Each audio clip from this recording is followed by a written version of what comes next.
So today we're looking at repairing the Punto. Here we have a case of a broken clutch slave cylinder. If you look at the cylinder, you can see the part which pushes the clutch arm has come out, it's broke at the end and it's popped out or something. So I'm going to have a bash at replacing the slave cylinder because that one is obviously knackered. So far I haven't done much, taken the battery and the battery tray out. We'll see how the next stage goes. First I'm going to top the brake fluid up to remove this little blighter and maybe put a bit of polythene over the threads to try and get some suction and stop too much fluid draining out when I'm disconnecting the slave cylinder. Obviously I have to have the new one handy to get the pipe into it so we can prevent too much brake fluid loss. It's a shared system, so the brakes also rely on this little tank not emptying. So at this stage I've got the new unit fitted, but I've not tightened the studs up completely yet, just held in place obviously by these two 13mm bolts or studs. Just a couple of tips: when you do remove the old unit, which is now obviously down here, then as I said earlier, I'll put a bit of polythene over the threaded portion of the fluid reservoir and put the cap down to try and cause a bit of a vacuum, because obviously you've got to take the pipe off.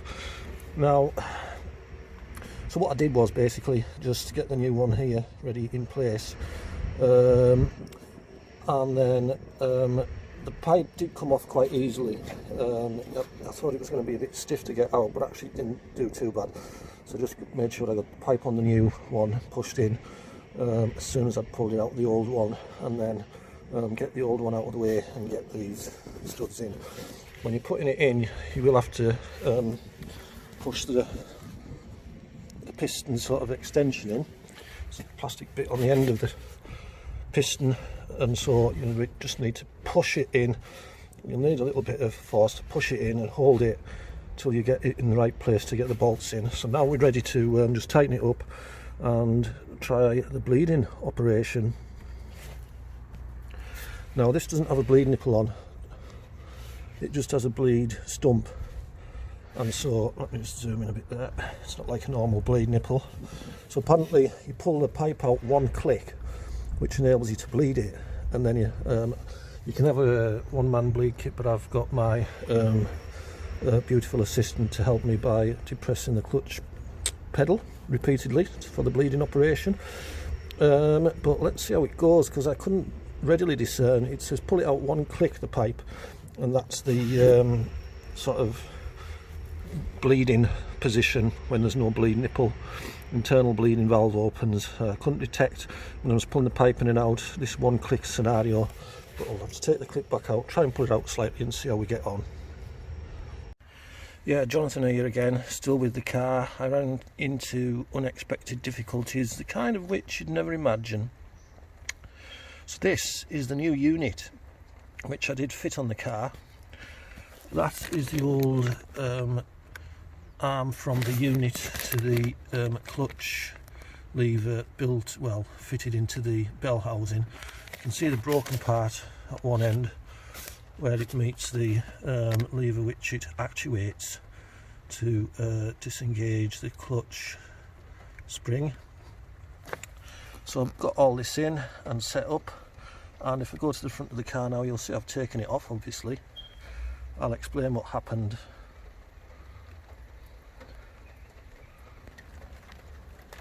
So as you can see right here, I've fitted the old unit again, and it's got the one-man bleed box on it, which has worked actually. Now the problems arose when it came to bleeding the thing, so I had my lovely assistant to help me by working the brake pedal whilst I was here at the bleed mechanism, which consists of that stub that the pipe is attached to, but no bleed screw. I was always a bit dubious about it to start with, but anyway, what you do is you take the spring out, a little metal spring there, as you can see, and then you pull the pipe out and put the spring back in partially, and that stops the pipe from coming right out but there are two O-rings on the end of the pipe there, on the end of the hose, on the metal fitting. An outer one which is nearest to the slave unit, and the one just slightly further back. So when you pull it out slightly and put the clip back in, then the O-ring which is furthermost from the slave unit seals to prevent any liquid escaping, but the actual proper seal is disengaged, which allows air basically through that bleed stub, so then you can bleed the thing. So what you do is obviously you pump your pedal and what you do and everything to get the pressure up, and then open it slightly. Now the problem I had was I couldn't get the pipe pushed back in on the new unit, and so the thing seemed to be basically that I thought there was some sort of technical problem, or it was just a stiff fit or something, and we managed to get a bit of pressure up and some partial braking action, and then the whole thing just went slack, and I thought, what the fuck's wrong here, and I couldn't work it out. But then pulling the pipe out with the metal fitting on the end of the hose, what actually happened was the O-ring was broke, so I had to source a new O-ring. The new one seemed like a slightly different size, a little bit thicker, pardon me, so I couldn't get it pushed in. So thinking, this ring's too thick. You know, you don't want a thick ring, you just want one the right size, don't you? So then I toddled off on my bike yesterday, just before the hydraulic shop closed, and got another ring which did look a little tad thicker as well, and he's like, well actually they're a standard size. So again, try and can't get the thing pushed back in, you know, to fully seal it. So what I've done then is think there's something different with this fucking slave unit than there was on the original one, because obviously when I took the original one off, I just took the pipe out and I did wiggle it about a bit and it didn't feel that stiff, and then once trying first on the new one, it did feel a little stiff. So the moral of the story is there's a slight difference in here in design. I'll just go around to it.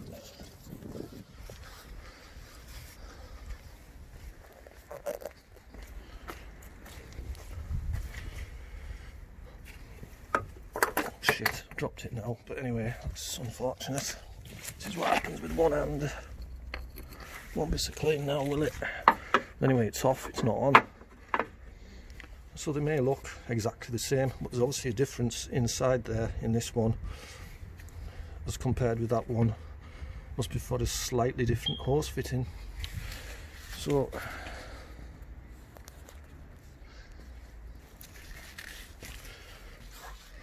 yeah, if you're going to fix your Fiat Punto slaves under forks, then where did I get this one from? Just making sure it'll fit, because there seems to be two slightly different types of hose fittings. I don't know where I put the box, to be honest. No idea. I have seen it somewhere, but I'm not sure when I last saw it. It's just an unfortunate occurrence, really, isn't it? It's not in there. Might be through here, but it's not. Just pause and I'll find it. I'll just pause and find it for you. Box. So this is the box it came in. I think I got it from carparts.co.uk or something, which is not the UK. It came from Germany. It was shipped from Germany. So it says on it, to fit Fiat Bravo, Doblo, Punto, Stylo and Lancia. I won't even try and pronounce that. It looks exactly the same unit. It is exactly the same unit, but there's some kind of difference. So I can't pronounce that, but it's from Holland, obviously. Some kind of difference in terms of the hose end. So just be careful of that, folks, but otherwise hopefully it's working now. I'll continue and see. The only other thing was I've lost one of the socket adapters down the side of the wing. I'm not going to bang on about it. I've done my best to try and get at it. You won't can see it, but I've unbolted the wing and bent it out a bit and used a telescopic thing to try and poke it out, but it's stuck in there somewhere. So it's just like the adapter to go from 1/4 mil to 3/8, I think, drive, you know, the little adapter thing, so it can stay there. Have a look, it'll shake out on my first drive up the road.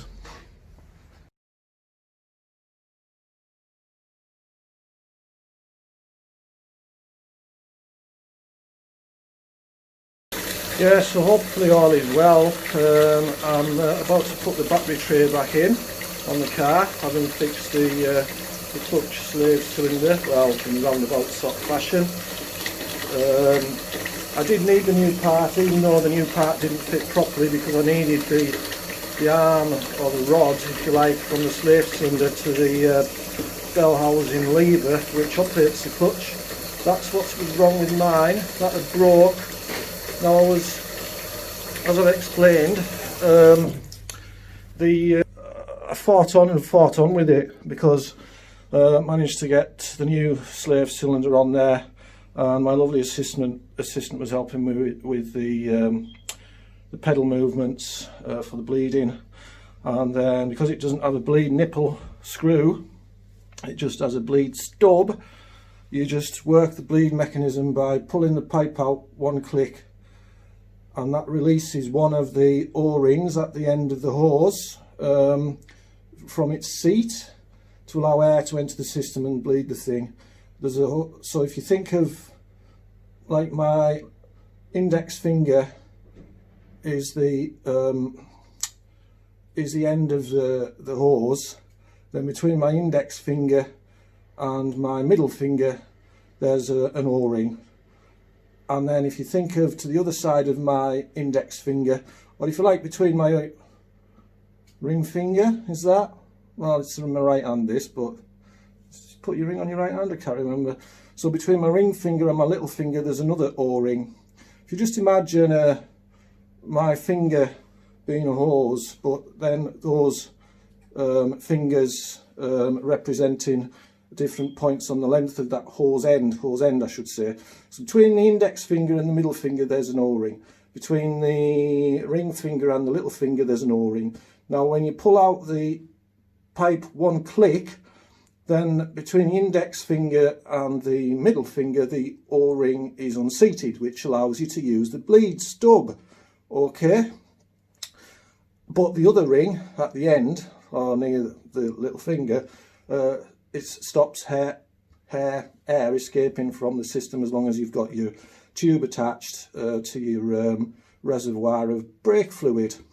So you know the score. So anyway, the basic problem with the system, as I've explained, but just I wanted to make it crystal clear with this visual explanation, is that O-ring between the index finger and middle finger would not seat properly when pushing the pipe in on the new unit, and the O-ring was broke, obviously with me pressuring it and everything and trying to fiddle around, and then went and got a new O-ring. That wouldn't work. Thought it was a little bit thicker. It was a bit thicker. Went to again to the hydraulic shop, taking the original one, and then the guy selected me one, and he's like, it does look slightly different, but to be honest, they're all a standard size, that size. So trying it again, it still wouldn't fucking work in the new slave cylinder. So as you know, because I've already explained, I just wanted to get it crystal clear how this went about. So I removed the new slave cylinder. Well, first I by hand, without bolting it on the old slave cylinder, I tried pushing the pipe in with a new O-ring on, and it worked fine. Push it in, feel some resistance, then push it further, more resistance, 2 clicks, and you're done. So I took off the new slave cylinder, removed the new actuating push rod thing that pushes the clutch to disengage it, and a rubber seal, and fitted it to the old slave cylinder. So I've put the old slave cylinder back on. I was a bit worried that maybe the piston would have popped out or something beyond its seals and sort of thing. And it may not be perfect, it may not work long, I don't know. It looks like plastic as well, the piston, whereas the new one actually looks like metal. But then it's not the right fit. There must be 2 different types of hose ends, and it doesn't warn you to this fact. It just says it'll fit a Punto of that year with that engine. 8 valve 1.2. Anyway, getting back to the last stages of the job. So as I've had a lot more brake fluid sloshing around there around the engine area than I anticipated, obviously, in the beginning, I'm going to just sort of rinse the whole area of the engine down with some water. So I've filled my bucket of water. It's actually slightly green. I don't know if you can see that, maybe not, but there's a bit of green in the bottom of the bucket, which is from the boiler, because the boiler was leaking underneath, the house boiler I mean. And then when the plumber came round, I said, you know, there's green in this bucket, it must be leaking. And I said, it's done it ever since you put the new antifreeze stroke rust treatment in it. It's just done it ever since. And he said, well, no, it can't, because it's not that colour, but obviously it is, because that's when it started doing it. It's sort of blue or greenish. You can probably see a greenish tinge in there. So I'll just go and hose the engine down. Bucket the engine down.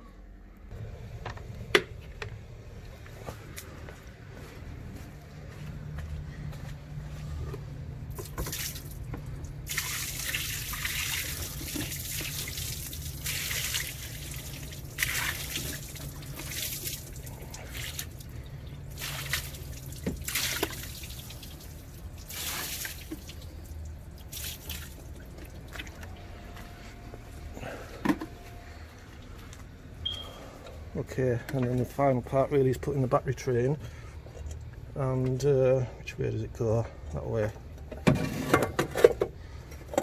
Bolting it in and putting the battery back on. It'll have one bolt holding this, that one there. What's the bolt hole? Because these two here, there was one in there when I unbolted it, and then the other one broke off the stud. So that's two studs broke off now, but one bolt will be fine, I'm sure, to hold it in. I'll just check as well to make sure this hasn't gone down any before I finish final refit. No, that's perfect. But the proof of the pudding will be in the eating or the driving. So I'll let you know how that goes.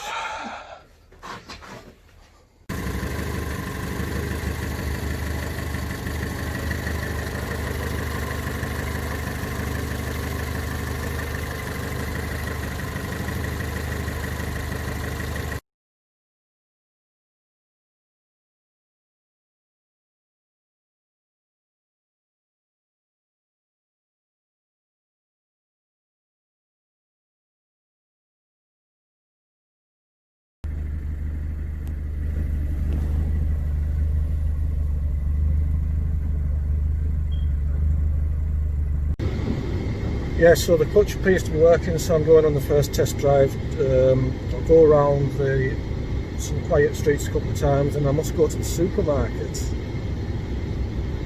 Oh, indeed, fill that little boot up.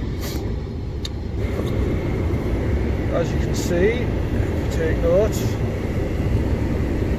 selecting gears, no problem whatsoever.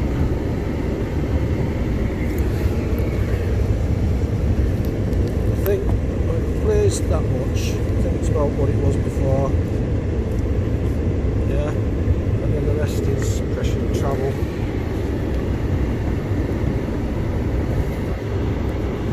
I have next to me still my bleeding assistant, the mop, which I use to wedge the pedal to the floor in the final stages of the operation.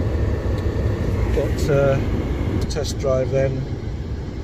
Around a couple of quiet roads and then to supermarkets to get some much needed staple essential products. I'm just demisting the window. You may find it a bit noisy because only one fan speed works. So if number 4 breaks this winter, I'll be in big trouble. And as the clutch is fixed, hopefully I'll give it a couple of weeks to see how it goes. I might get round then to fixing the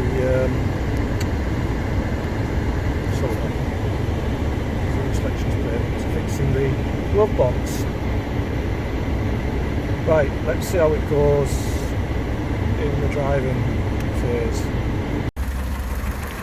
I've just made a short journey, so here's the test. Fluid level is unchanged. That is absolutely brilliant news.